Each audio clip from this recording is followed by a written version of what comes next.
Sasa ukiwa unainua mkono kwa Yesu sio shida ukiinua zaidi. Jana Mungu alikupa kitu cha kuomba. Nisema tunamwomba Mungu atusaidie kupata kitu cha kuanza nacho leo. Waliopewa na Mungu wanyoshe. Amen. Mungu awabariki. Wale ambao jana hakupewa na Mungu, inua mkono. Haimaanishi hujaokoka.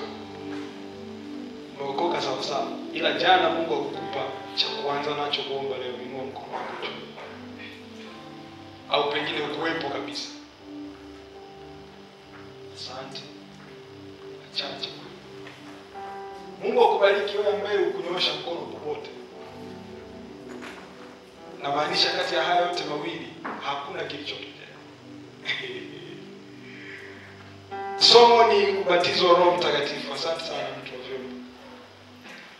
Jana tumejifunza mambo mengi ambayo kama mtu alikuwa anaandika notes hakuweza kuandika vyote.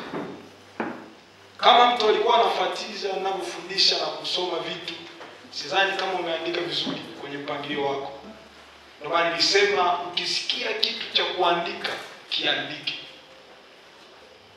Kwa mtu aliyefuata ninavyosema jana aliandika pointi moja. Sifa ambayo ya kwanza tulisema nini watu wa Mungu? Lazima mtu amechaguliwa nani? Na Mungu, si ndio? Kama hii sifa jana tulizungumza na Mungu akamtumia mtumishi wake. Wakawepo watu waliorudi kwa Mungu. Kanisa la Mungu tuelewe kitu kimoja. Wakati Mungu anafanya kazi na watu duniani, Mungu anahitaji mtu, si ndio watu? Shetani anahitaji mtu na watu wanahitaji mtu. Unahitajika na aina tatu na nafasi tatu zinakuhitaji. Sasa usipoelewa ni wakati gani wa kumruhusu nani akusaidie, hautaenda popote. Yesu asifiwe tena. Kuna wakati anaongea mtu, anaongea baraka kama baraka, haongei Mungu aliye ndani ya baraka. Bwana Yesu asifiwe. Kuna wakati anaongea Gideoni kama Gideoni, haongei Mungu aliye ndani yake. Kuna wakati mtu anaongea, haongei shetani ndani yake, anaongea yeye. Lakini kuna wakati mwingine wa pili, anaongea mtu lakini ndani yake anayeongea sio yeye, ni shetani. Bwana Yesu asifiwe. Na kuna wakati Mungu huyo anaongea ndani ya mtu. Sasa haya mazingira matatu ukishindwa kuyatofautisha, utamsikiliza Mungu kumbe aliyekuwa anaongea baraka. Utasikia utasema nimemsikia shetani kumbe aliyekuwa anaongea ni Eliki. Bwana asifiwe. Utasema mahali nimemsikia Eliki kumbe alikuwa ni Mungu anazungumza. Utasema nimesikia kabisa ni shetani, nguvu ya ibilisi, kumbe alikuwa anaongea mtu mwenyewe. Kwa mazingira haya matatu ni ya muhimu kuelewa. Bwana Yesu asifiwe. Kwa nini nakwambia hivi? Kwa sababu leo nilisema jana kwa uwezo wa Roho Mtakatifu, leo tutaingia kuomba Mungu. Wangapi wana furaha na maombi ya leo? Hata ukishukisha utaomba tu. Na hatutoki hapa kwenye hii KJ. Sawa? Ukijisikia kutoka utasikia baadaye kutoka nje ya hapa. Haleluya watu wa Mungu. Sasa anaita sheria gani huyu? Hapana, sio sheria. Ila tutaongea huko ndani mpaka mazingira tutashangaa tu wewe mwenyewe unatoka baadaye. Sawa watu wa Mungu. Lakini ni siku ambayo Mungu atusaidie sana kwenda vizuri. Leo muda Bwana nisaidie tuende vizuri kabisa. Andika management ability. Uwezo wa kufanya nini kumanage? Wasomi. Management. Maana yake nini? Na usimamizi. Barikiwe sana. Mwingine? Management ability. Mwanzo sura ya 2 mstari wa 7. Wakati asante Roho Mtakatifu. sitakisema. Kuna kitu kimoja lazima tukielewe. Mungu anapotaka kumuinua mtu au kumpeleka mtu mahali popote kwenye kitu chochote, ulimwengu wa roho unaamini katika kumiliki. Ikiwa huna uwezo wa kumiliki kitu, hutakiwi kukiomba hicho kitu. Ukikiomba kitu ambacho huna uwezo wa kukimiliki, maana yake ni kwamba umwamini unayemfuata. Yesu asifiwe sana. Asifiwe sana Yesu. Asifiwe tena. Ukiomba kitu kwa Mungu, halafu uwezo wa kukimanage hicho kitu, kukitawala, kukisimamia huna, hauruhusiwi kuomba kwenye ulimwengu wa roho. Na ufalme wa Mungu ulimwengu wa roho tulijifunza tukasema unaheshimu matamko, si ndio? Rohoni akikuangalia Mungu Samuel hakuangalii wewe unavyojifikiria. Anamwangalia Samuel kama product aliyoitengeneza. Sasa Mungu alipomtengeneza Eriki, na wasema sana rafiki zangu, utasikia jina lako kama ulinikwaza. Anasema na Eriki. Sikia, Mungu wakati anamuita Joshua, hakumuita mwana wa Nuni peke yake. Alimuita Joshua mwenye sifa ambazo Mungu alishatengeneza kabla Joshua kutokea. Tunasoma habari za Gideoni ambaye alikuja kuwa shujaa. Mwanzoni wakati anaitwa na Mungu, Mungu hakuangalia hali ya Gideoni alikuwa nayo. Alimjua Gideoni aliyemtengeneza sio mwenye hofu. Sikutii moyo. Tusome Mwanzo 2:7. Mtu wa Mungu karibu sana. Sawa. Bwana Mungu akamfanya mtu kwa mafungu ya ardhi. Akamfanya mtu ndio. Akampulizia wale pumzi ya uhai. Sawa. Mtu akawa nafsi yake. Bwana Mungu akapanda bustani upande wa mashariki. Kazi hiyo Mungu akaanza kupanda bustani hiyo. Akamweka ndani yake huyo mtu aliyemfanya. Bwana Mungu akachipusha katika ardhi kila mti unaotamanika kwa macho na kufaa kwa kuliwa. Sawa. Na mti wa uzima katikati ya bustani na mti wa ujuzi wa mema na mabaya. Sawa. Ubarikiwe sana. Wakati Mungu alianza kuumba bustani, ndio akafuata Adamu, alianza Adamu ikafuata bustani. Ilianza nini watu wa Mungu? Bustani. Akafuata nani? Kwani kipi kina mlima mwenzie? Yaani kipi kinatakiwa kimtunze mwenzie kati ya ardhi na Adamu? Haleluya. Kati ya Adamu na bustani ya Eden, kipi kitakiwa kianze kwa proto za kawaida? Kuna mtu anaweza kaanza kubadilisha ugali wa Mungu. Proto za kawaida hizo. Ilianza nini? Bustani. Ilibidi aje afuate nani? Kwa nini? Kutawala kunakuja baada ya kujua nini unakitawala. Ndio maana Mungu akaona kwanza atengeneze management ability kwa Adamu. Adamu hakutumia imani. Amefika akakuta bustani. Akaambiwa afanye nini? Ailime na kuitunza. Kazi ya kwanza ya Mungu anapokupa huduma, anapokupa kazi ya utumishi, anachokitaka ni uwezo wa kutunza alichokupa. Ukikwama kutunza alichokupa, sio tu kuibiwa na shetani, yeye Mungu ataanza kukutoa kwenye nafasi yako ya kwanza. Bwana Yesu asifiwe. Nasema na watumishi wa Mungu, sisi kama watumishi wa Mungu lazima tujue management ability ya kila kitu. Tunatumia imani sasa hivi. Si hauna gari? Au unayo pengine. Nani na V8 watu wa Mungu hapa?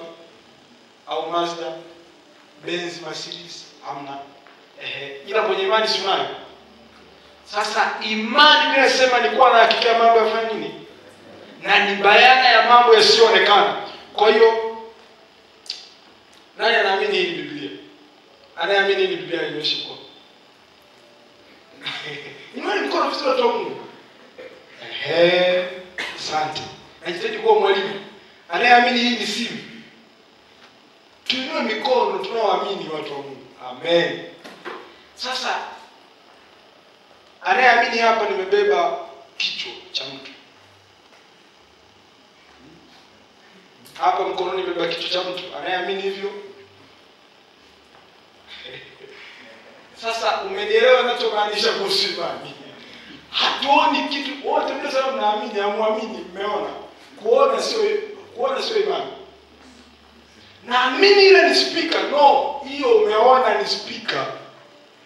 Kuamini ni vitu ambavyo havipo. Sikia, Mungu anasema mtu wangu mwenye haki wangu ataishi kwa imani. Maana yake nini? Ukiokoka natakiwa wewe umeshaishi maisha ya miaka 10 mbele kabla ya kuyafikia. Narudia tena. Kama maisha yako unaamini ukiamka kesho ndio unaanza upya, kweli tunaanza na Mungu upya. Ila roadmap ya mtu kwa miaka 5 10 mbele Mungu anaweza kukupa. Sasa kuishi kwa imani, kwa mtu sema mnaamini Biblia kweli, ila mmeona kwanza. Sio nilivyosema hapa kuna kichwa cha mtu. Hamna aliyesema. Wewe unjuaje? Yaani hapo itoka mtu mmoja aseme mimi nimeamini kuna kichwa cha mtu. Sasa huyu pengine ameamini kweli. Sasa kuamini sio kwa kuona. Kitu hakipo wala hakina uwezekano wa kutokea kikawaida. Halafu unaamini kinatokea. Tunaishi kwa imani, maana yake nini? Hata utendaji kazi wa nguvu za Mungu lazima uwe na imani ya kutosha. Nikiwa form 5 na form 6 nilikuwa namuomba Mungu sana anipandishe viwango vya utumishi. Baba nisaidie. Baba ni wewe, wakati tunaomba maombi ya kupelekwa juu na Mungu kwenda mbali. Wewe hujaomba pale leo. Tutapenda wapi sasa? Sasa haya maombi wakati nayaomba, mimi Mungu aliniambia kitu kingine cha tofauti. Akaniambia kuanzia leo usiombe ili ombi la kuinuliwa. Mimi sio wewe, wewe endelea kuomba. Mimi niliambiwa hivyo. Nikaambiwa usiombe tena ili ombi. Kuanzia leo wewe una kiburi sana. Anza kuomba unyenyekevu. Haleluya. Ukienda kuniiga hautainuliwa kwa sababu mimi nilipewa hiyo. na bado namuomba Mungu anisaidie niwe na unyenyekevu. Kiburi akiondoe. Wakati naomba Mungu unyenyekevu, kila nilipoweka nguvu kuombea unyenyekevu, ndipo nikaanza kuona Mungu anafungua milango ya utumishi. Maana yake nini? Ningeendelea kuomba kuinuliwa. Nilifundisha siku moja mndaki kwa IPT. Ulimwengu wa roho una pateni zake. Ili upate gari, pengine ni kwenda kununua shati la mwenyekiti. Unamiliki gari. Rohoni wanaelewa sheria ya kwako baraka ili Mungu akupeleke juu. Pengine ni kuomba sana saa 2 kamili usiku. Ukiomba nje na saa 2, ulimwengu wa roho hata ukazai kukushambulia. Yaani unaweza ukaja saa 8 hapo, shika unapasuka. Spiritual realm, ulimwengu ule wa roho unaelewa sankala ili awe na matokeo kwenye maombi ni saa 4 usiku. Haimaanishi usije maombi ya saa 12 kwa sababu mimi Bwana nielekeza saa 8 tu. Sitaki kukwaza kiongozi wa maombi. Omba. Lakini kuna majira ya kwako ya siri. Kitu kingine cha pili. Katika wewe wasirini ni nani? Andika kabisa mimi wasirini ni nani? Halafu ndani yako Roho Mtakatifu anakuambia jinsi unavyoenda kwenye siri. Katika ulimwengu wa kawaida wa mwilini hivi, dakika zangu zinaenda kuisha. Ulimwengu wa kawaida tunamuona mtu anayekuja ibadani, anayesali, anayetutia moyo kwenye kuimba, anayetia moyo kwenye kuhubiri, anayetia moyo kwenye maombi, kwenye mambo mengi. Sirini ni mtu mwingine. Na kazi kubwa iliyopo ni mtu wa sirini awepo public. Yaani kumuonyesha heri wa ndani nje. Ndio kazi. Bwana Yesu asifiwe. Kati ya Yusufu na Samson naye alikuwa na nguvu. Nani alikuwa na nguvu watu wa Mungu? Samson. Si ndio? Yusufu hakuwa na nguvu. Tena hawajasema tu sifa zake. Ukishaona alikuwa mzuri wa sura. Wazuri wengi sio wakakamavu. Samsoni, sijasema alikuwa mbaya Samsoni. Lakini Samsoni alikuwa na nguvu, misuli amekatia. Lakini nataka nikuonyeshe ulimwengu wa roho hauelewi misuli na nguvu. Unaelewa karakta, tabia. Ina nguvu sana kwenye maombi kuliko unaofikiria. Ukienda kwa Mungu ukiwa na kiburi tu, kuna namna umepunguza ukaribu na Mungu. Itabidi uombe kiburi kiondoke ndio upeleke hoja kwa Mungu. Hatuachi kufanya dhambi ili tupeleke maombi. Sisi tunampenda tu Mungu. Ila nakwambia pia, ukiwa na vitu vingi vinavyokupotezea ukaribu na Mungu, unaongeza muda mrefu wa kuomba kitu. Ili ushinde na upunguze huu muda, nakwambia mtu wa Mungu, badilika kuwa mtakatifu. Acha dhambi. Kwa sababu akahubiri nje. Wewe unadhani dhambi ziko kule tu duniani? Kwanza tuko duniani hata. Ukiona wewe uko mtakatifu sema amen. Unaweza asante mtu nisaidie kukaa. Ukiona kuna mahali Roho Mtakatifu anakuambia brother, mpaka sasa hivi hauko na mimi, na unasubiri mpaka uhamasishwe na maneno magumu ya kutubu, Roho Mungu namhuzunisha. Umhuzunishe Roho Mungu. Ifike mahali kanisa la Mungu, tukifika kwenye maombi, nimekuambia mtu wa sirini ni nani? Yaani wewe yule wa sirini, sio yule tufariji. Nilikwambia jana, don't believe somebody 100%. Poteza. Kwa sababu gani? Unamjua sirini. Unaweza kwenda kunikuta sio sasa, baba kana akawa anashuhudia hapa.